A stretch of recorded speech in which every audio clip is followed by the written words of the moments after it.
Esta foto es de hace un par de años, cuando volví de vacaciones a Montevideo, y en esta ocasión vi que Paula estaba muy encarrilada escribiendo, y escribía hojas de blog y sacaba otra hoja, y le pregunté si estaba haciendo la tarea, los deberes, decimos nosotros. Me dijo que no, que ella estaba escribiendo un manual de supervivencia escolar, ¿verdad? Y ella había identificado una serie de problemas que ella y sus compañeros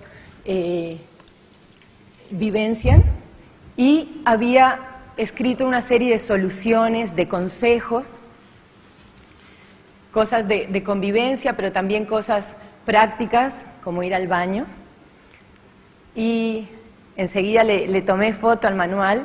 Me encantó, por un lado, que ella tuviera esa disposición de identificar problemas y buscar soluciones creativas, pero por otro lado pensé que me gustaría que ella pudiera escribir otro tipo de manual. Lo que llamamos Design Thinking parte con el profesor David Kelley, que es un profesor de ingeniería mecánica en la Universidad de Stanford desde hace muchos años.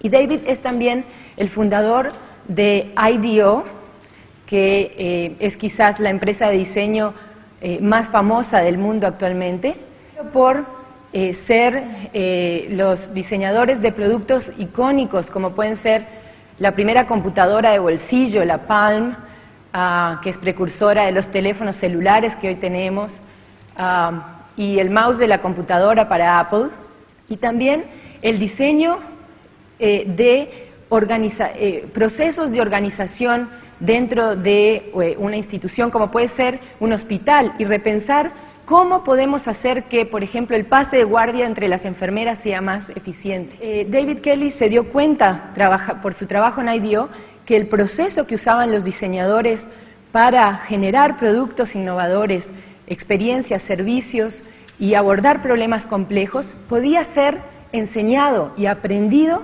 por cualquier persona de cualquier disciplina como una metodología de trabajo. Con esa convicción, entonces, les decía, David Kelley decidió fundar o contribuyó a la fundación del Instituto de Diseño de Stanford, con la convicción de que este proceso podía ser usado por equipos interdisciplinarios para trabajar juntos y resolver problemas complejos. Ese lenguaje es lo que llamamos Design Thinking. Y decimos que queremos formar personas en forma de T, es decir, que tienen una profundidad disciplinar en su área, pero también que tienen la disposición y las herramientas para colaborar con personas de otras disciplinas que hablan otro idioma. En la vena de cómo enseñamos este proceso, les voy a pedir que saquen su billetera y vamos a aprenderlo en forma experiencial. Entonces, funciones cumple la billetera para esa persona, no en general, para esa persona con la que hablaron 2 minutos. Que para su par, la billetera es un reemplazo, un recuerdo, un trofeo, pero que no lo representa como persona. Muy bien. Esto que ustedes hicieron es el primer paso del proceso de Design Thinking. Es la empatía, el empatizar, el ver los problemas y encontrar oportunidades desde el punto de vista del otro. Tratar de ver más allá de lo que parece ser el problema es también importante y nos permite generar innovaciones que tienen un enfoque en el ser humano. Es decir, que no solamente son innovadoras a nivel tecnológico, viables a nivel del negocio, sino que responden a una necesidad humana. Una vez que hemos empatizado, hemos explorado la perspectiva del otro, tenemos que definir los problemas. Si yo planteo el problema ya con la solución implícita, la solución va a tener la misma forma. Es decir, si la pregunta era ¿cómo podemos escribir con una lapicera de tinta en el espacio?, la solución va a tener forma de lapicera. Si hubiera preguntado ¿cómo puedo escribir en el espacio?, abro el campo a otras posibles soluciones. Luego en el proceso viene la generación de ideas. El punto es que generalmente cuando nos encontramos con un problema, encontramos una solución y ya está. ya nos quedamos contentos, ¿sí? El idear, el generar ideas, supone generar muchas ideas, muchas posibilidades, ir más allá de la primera solución. Entonces, el punto de idear entonces es ser divergente y generar muchas soluciones posibles. ¿Qué hacemos una vez que tenemos todas estas soluciones? Ahí viene la etapa de prototipar, ¿sí? ¿Y qué significa prototipar? Prototipar, dicho muy simplemente, es hacer nuestras ideas tangibles para que la persona para la que lo diseñé la pueda experimentar fácilmente y me pueda decir si eso responde a sus necesidades o no.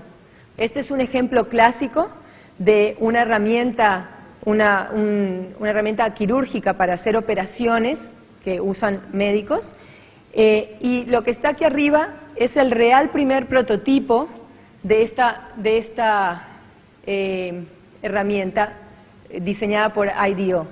Y este prototipo ocurrió dentro de los 5 primeros minutos de la primera reunión de los médicos que solicitaban esta herramienta, el diseño de esta herramienta, con los diseñadores.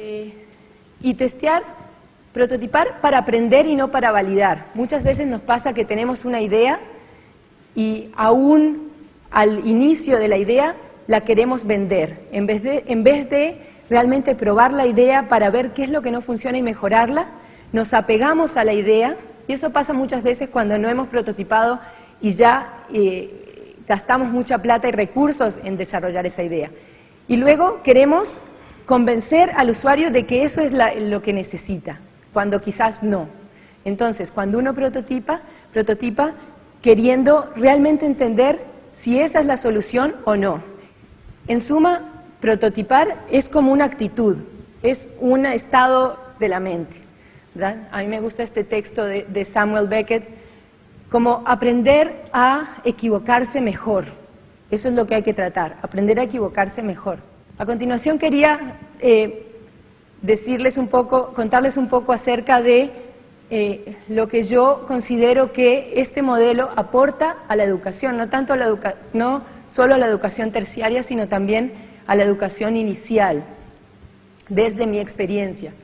Por un lado, en el curso de Creatividad e Innovación, en forma anecdótica, digamos, por ejemplo, el año pasado le preguntamos a alumnos, después de un año de haber tomado el curso, cuál era el impacto, alumnos de todas las disciplinas. Y encontramos, enseguida nos mandaron bastantes testimonios diciendo que el curso realmente había cambiado su manera de ver las cosas, de trabajar, contribuía a empresas que ellos habían iniciado o había contribuido también a modificar la forma de trabajo en empresas grandes a las que ellos se habían incorporado. Este proceso también incorpora no solo la convergencia, el pensamiento analítico, sino el pensamiento divergente, el pensamiento creativo, al que no se le da suficiente cabida en la educación. Este es un proceso que fomenta la metacognición, el pensar acerca de cómo pienso, cómo resuelvo problemas, qué necesito hacer en una situación dada. Entonces, da herramientas que van mucho más allá de aprender un determinado contenido. Promueve en los niños y en los profesores el ser aprendices de por vida y el pensar cómo puedo apropiarme de un determinado contenido que necesito saber, en vez de darles el contenido mismo. Básicamente, entonces, para resumir, les he contado de qué se trata y han experimentado en pequeña dosis de qué se trata el proceso de Design Thinking. Y les he contado por lo menos 3 puntos de lo que aporta al modelo de educación. El no solo resolver problemas, sino definirlos, la combinación de pensamiento analítico y pensamiento creativo, y el aprender a aprender y el reformular, replantear el fracaso. Aquellos niños a los cuales cuando hacen algo bien se les dice, ¡qué inteligente que eres! ¿Sí? Eso es contraproducente. Es mucho mejor decirles, qué bien que te salió eso, qué bien que trabajaste, me gusta cómo hiciste esto, y darles feedback específico. ¿Por qué es eso? Porque cuando uno los alaba por su inteligencia, les pone una etiqueta, ¿sí? Ellos luego sienten la necesidad de vivir a esas expectativas. Entonces, cuando encuentran algo que no les sale al principio, lo abandonan inmediatamente y se quedan en la seguridad de las cosas que saben. Entonces no crecen, no aprenden, no quieren perder esa etiqueta de inteligentes. ¿Cómo podemos también repensar el sistema de notas, que también es algo que yo creo que en Chile nos hace ser muy aversos al riesgo y a la falla, tanto en el ámbito escolar como en el ámbito universitario? Sí, estoy de acuerdo. Por ejemplo, en la clase de creatividad e innovación en Stanford, que es una clase que no es requerida, no se requiere para recibirse, nadie la tiene que tomar, y sin embargo, el año pasado tuvimos 180 personas que se apuntaron para 30 lugares. Tenemos la ventaja de que les decimos, si ustedes vienen aquí por la nota, se equivocaron, dense media vuelta y se van. Acá van a trabajar muchísimo, van a pasar horas trabajando dentro y fuera de clase, pero tienen que querer aprender de esto y tener una experiencia valiosa. Entonces, las notas están relegadas a una segunda instancia. Entonces, es un tema complejo, ¿no? Pero creo que el tener clases que sean de este tipo y que les demuestren a los chicos el valor de aprender por aprender y de aprender por tener la experiencia, y que las notas quizás son un juego que tienen que jugar, pero no son lo fundamental. Con tu experiencia, ¿conoces referentes en el mundo hoy día que estén dedicados al desarrollo de herramientas específicas? Yo lo que te diría que más que herramientas, lo que se necesita es que en la formación docente empecemos a cambiarles la cabeza a los docentes, en que no es que alguien tenga que venir y darle herramientas, sino que ellos tienen que generar sus propias herramientas que sirven para su propio contexto. Y esa es la mayor contribución de mi trabajo, por ejemplo, cuando trabajo con profesores y cuando usan este proceso, es ver que sí pueden tomar esto como una herramienta, una metodología, y así como está, hacerlo en su clase tal cual lo hice yo con ellos, lo hacen ellos. Pero la otra transformación aún más interesante es cuando los profesores se dan cuenta, y a veces es después de aplicar el proceso tal cual, que pueden tomar sus clases como un prototipo, ¿sí? Y pueden decir, bueno, esto lo enseñé así 5 años, pero ¿qué tal si yo hago casi igual pero cambio esto y veo qué efecto va teniendo y voy experimentando? ¿Qué has aprendido con el método del Design Thinking y qué puede aprender la ciencia con el método del Design Thinking? Creo que, empezando por el final, creo que la ciencia debería aprender que, o por lo menos en mi experiencia personal, lo que a mí me hubiera gustado tener más como científica en formación cuando estaba haciendo mi doctorado, es el colaborar con otros de perspectiva diferente en la etapa de definición del tema de estudio, de lo que yo quiero investigar, en esa etapa que es la etapa creativa, en la que yo puedo abrirme y decir, ¿cuál es la pregunta que quiero responder? En esa etapa uno se siente muy solo, quizás tienes a tu advisor que te guía, pero no tienes a un grupo interdisciplinario que te dice, bueno, ¿cuáles son todos los posibles problemas? Vamos a ver cuál es el impacto para que tú definas el problema, y el también colaborar sostenidamente como equipo. Generalmente cuando uno está haciendo su doctorado está solo y se supone que tiene que ser ser el experto en lo que hace.